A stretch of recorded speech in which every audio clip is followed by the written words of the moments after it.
ನಮಸ್ಕಾರ. ಹಾಗಲಕಾಯಿ ತಿನ್ನೋದು ಎಲ್ಲರಿಗೂ ಸ್ವಲ್ಪ ಕಷ್ಟನೇ ಅಲ್ವಾ? ಆದರೂ ಅದಕ್ಕೆ ಉಪ್ಪು, ಹುಳಿ, ಖಾರ, ಸಿಹಿ ಎಲ್ಲ ಸೇರಿಸ್ಕೊಂಡು ಒಂಚೂರು ರುಚಿಯಾಗಿ ಮಾಡಿಕೊಂಡು ತಿನ್ಬೋದಲ್ವಾ? ಬನ್ನಿ ಹಾಗಿದ್ರೆ ಇವತ್ತು ಹಾಗಲಕಾಯಲ್ಲಿ ಒಂದು ರುಚಿಯಾಗಿರೋ ಅಂಥ ಒಂದು ಗೊಜ್ಜು ಮಾಡ್ಕೊಂಡು ತಿನ್ನೋಣ. ನಳಿನೀಸ್ ಕ್ವಿಝೀನ್ ವೆಜ್ಜಲ್ಲಿ ಹಾಗಲಕಾಯಿ ತಿನ್ನಲೇಬೇಕು. ಅದು ಕಹಿ ಆದ್ರೂ ವಾರಕ್ಕೆ ಒಂದಿನ ಆದರೂ ತಿನ್ನಲೇಬೇಕು. ಎಲ್ಲರಿಗೂ ಗೊತ್ತಿರೋ ಹಾಗೆ ಅದು ಡಯಾಬಿಟೀಸ್ಗೆ, ಶುಗರ್ ಕಂಟ್ರೋಲ್ ಮಾಡೋಕ್ಕೆ ತುಂಬ ಒಳ್ಳೆಯದು.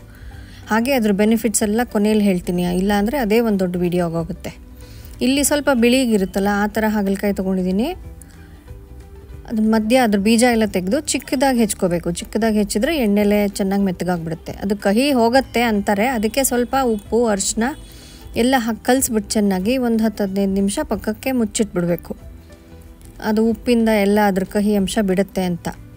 ನನಗೇನೋ ಹಾಗನ್ಸಲ್ಲ, ಆದರೂ ಇದು ಒಂದು ಪ್ರೊಸೀಜರು ಅಂತ ಮಾಡಿದರೆ ಒಂದು ಸ್ವಲ್ಪ ಕಡಿಮೆ ಆಗುತ್ತೆ ಅಂತ ಅನಿಸುತ್ತೆ. ಹುಣಸೆ ಹಣ್ಣು ಸ್ವಲ್ಪ ಜಾಸ್ತಿನೇ ಬೇಕು ಇದಕ್ಕೆ. ನೀವು ಎಷ್ಟು ಹಾಗಲಕಾಯಿ ತೊಗೊಂಡಿದ್ದೀರೋ ಅದಕ್ಕೆ ತಕ್ಕಂಗೆ ಸ್ವಲ್ಪ ಹುಣಸೆ ಹಣ್ಣು ನೆನೆಸ್ಕೊಳ್ಳಿ. ಫ್ರೆಶ್ ಆಗಿ ತುರಿದಿಟ್ಟಿರೋ ತೆಂಗಿನ ತುರಿ, 1 ಸ್ಪೂನ್ ಜೀರಿಗೆ, ಅರ್ಧ ಸ್ಪೂನ್ ಅಥವಾ 1/4 ಸ್ಪೂನ್ ಮೆಂತ್ಯ, ಹಸಿಮೆಣಸಿನ್ಕಾಯಿ, ಎಳ್ಳು 1-2 ಸ್ಪೂನ್ ಹಾಕ್ಬೋದು. ಆಮೇಲೆ ಉದ್ದಿನಬೇಳೆ ಅದು ಅಷ್ಟೇ 1-2 ಸ್ಪೂನು. ಎಲ್ಲ ಸಪ್ರೇಟಾಗಿ ಡ್ರೈ ರೋಸ್ಟ್ ಮಾಡಿಕೊಂಡು ಪಕ್ಕಕ್ಕೆ ತೆಗೆದಿಟ್ಕೋಬೇಕು. ಉದ್ದಿನಬೇಳೆ ಸ್ವಲ್ಪ ಬ್ರೌನ್ ಆಗಬೇಕು, ತುಂಬ ಕಪ್ಪಗಾಗ್ಬಿಡಬಾರ್ದು. ಅದ್ರ ಜೊತೆಗೆ ಒಂದು ಸ್ವಲ್ಪ ಎಣ್ಣೆ ಹಾಕಿ ಹಸಿಮೆಣಸಿನ್ಕಾಯಿ ಅದನ್ನು ಎಲ್ಲ ಚೆನ್ನಾಗಿ ಹುರ್ಕೊಂಡು ಎಲ್ಲ ಒಂದು ಪ್ಲೇಟಲ್ಲಿ ಹಾಕಿ ತಣ್ಣಗಾಗಕ್ಕೆ ಪಕ್ಕಕ್ಕೆ ತೆಗೆದಿಟ್ಕೊಂಡು ಮಿಕ್ಸಿ ಜಾರಲ್ಲಿ ಒಂದು ಸ್ವಲ್ಪ ತೆಂಗಿನ ತುರಿ ಎಲ್ಲ ಹಾಕಿ ಸ್ವಲ್ಪ ನೀರು ಹಾಕಿ ಗಟ್ಟಿಯಾಗಿ ರುಬ್ಬಿ ತೆಗೆದಿಟ್ಕೋಬೇಕು. ಆಮೇಲೆ ಬಾಣಲಿಗೆ ಎತ್ತ ಪ್ರಕಾರ ಎಣ್ಣೆ ಸ್ವಲ್ಪ ಜಾಸ್ತಿ ಹಿಡಿಯುತ್ತೆ. 1-2-3 ಸ್ಪೂನ್ ಹಾಕಿ ಸಾಸಿವೆ, ಜೀರಿಗೆ, ಉದ್ದಿನಬೇಳೆ, ಕಡಲೆಬೇಳೆ, ಅರಿಶಿನ, ಇಂಗು, ಕರಿಬೇವು, ಕೊತ್ತಂಬರಿ ನಿಮಗೇನು ಹಾಕಬೇಕು ಅನಿಸುತ್ತೋ ಎಲ್ಲ ಹಾಕ್ಬಿಟ್ಟು ಎಲ್ಲ ಒಂದು ಸಲ ಬಾಡಿಸಿ ಈ ಹೆಚ್ಚಿಟ್ಕೊಂಡಿರೋ ಹಾಗಲಕಾಯಿನ ಹಾಕಿ ಅದನ್ನು ಸ್ವಲ್ಪ ಚೆನ್ನಾಗಿ ಬಾಡಿಸ್ಬೇಕು. ಅದು ಒಂಚೂರು ಬ್ರೌನ್ ಆದ್ರೂ ಪರವಾಗಿಲ್ಲ, ಅಷ್ಟು ಮಟ್ಟಿಗೆ ಮಾಡಿದ್ರೆ ಅದು ಕ್ರಿಸ್ಪಿನೆಸ್ ಇರುತ್ತಲ್ಲ ಅದರಿಂದ ಒಂಚೂರು ಕಹಿ ಕಡಿಮೆ ಅನಿಸುತ್ತೆ.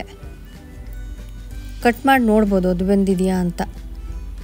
ಆಮೇಲೆ ರುಬ್ಬಿಟ್ಕೊಂಡಿರೋದನ್ನೆಲ್ಲ ಅದರಲ್ಲಿ ಹಾಕಿ ಸ್ವಲ್ಪ ನೀರು ಹಾಕಿ ಮಿಕ್ಸಿ ಜಾರ್ಗೆ ಅದನ್ನು ಹಾಕಿ ಚೆನ್ನಾಗಿ ಕಲಸಿ ಸ್ವಲ್ಪ ಉಪ್ಪು ಆಮೇಲೆ ಬೆಲ್ಲ ಎಷ್ಟು ಬೇಕೋ ಅಷ್ಟು ಆಪ್ಷನಲ್ಲು ಬೆಲ್ಲ ಹಾಕಿ ಚೆನ್ನಾಗಿ ಕುದಿಸ್ಬೇಕು. ಇದು ಕುದೀತಾ ಸ್ವಲ್ಪ ಗಟ್ಟಿ ಆಗುತ್ತೆ. ಹಾಗಾಗಿ ಸ್ವಲ್ಪ ನೀರು ಎಷ್ಟು ಬೇಕೋ ಅಷ್ಟು ಹಾಕ್ಕೋಬೋದು. ಇದು ಅನ್ನಕ್ಕೆ ಕಲಿಸ್ಕೊಳ್ಳೋ ಥರ ಇದ್ದರೆ ಚೆನ್ನಾಗಿರುತ್ತೆ. ಇಡ್ಲಿ ದೋಸೆಗೆಲ್ಲ ಹಾಕೋಬೇಕು ಅಂದರೆ ಸ್ವಲ್ಪ ಗಟ್ಟಿಯಾಗೂ ಮಾಡ್ಕೋಬೋದು.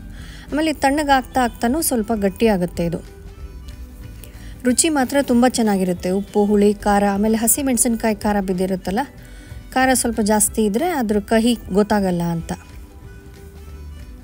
ಇದನ್ನೆಲ್ಲ ಮಾಡಿಕೊಂಡು 1-2 ದಿನ ಇಟ್ಕೊಂಡು ತಿನ್ಬೋದು. ಇದನ್ನ ನನ್ನ ಚಾನಲ್ ನಳಿನೀಸ್ ಕ್ವಿಝೀನ್ ವೆಜ್ಗೆ ಸಬ್ಸ್ಕ್ರೈಬ್ ಮಾಡ್ತೀರಾ ಅಲ್ವಾ? ಅದ್ರ ಪಕ್ಕದಲ್ಲಿರೋ ಬೆಲ್ ಐಕನ್ ಒತ್ತಿದ್ರೆ ಆಲ್ ಅಂತ ಬರುತ್ತೆ. ಅದನ್ನು ಕ್ಲಿಕ್ ಮಾಡಿದ್ರೆ ಎಲ್ಲ ವೀಡಿಯೋಸು ಮೊದಲು ನಿಮಗೆ ಬರುತ್ತೆ.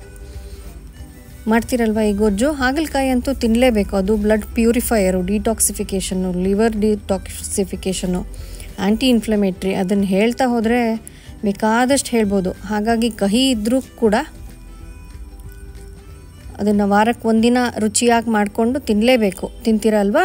ಬಾಯ್. ನಿಮಗೇನು ಅನಿಸುತ್ತೆ ಅದನ್ನು ಕಮೆಂಟ್ ಬಾಕ್ಸಲ್ಲಿ ದಯವಿಟ್ಟು ತಿಳಿಸಿ. ಹೋಗಿ ಬರಲಾ? ನಮಸ್ಕಾರ.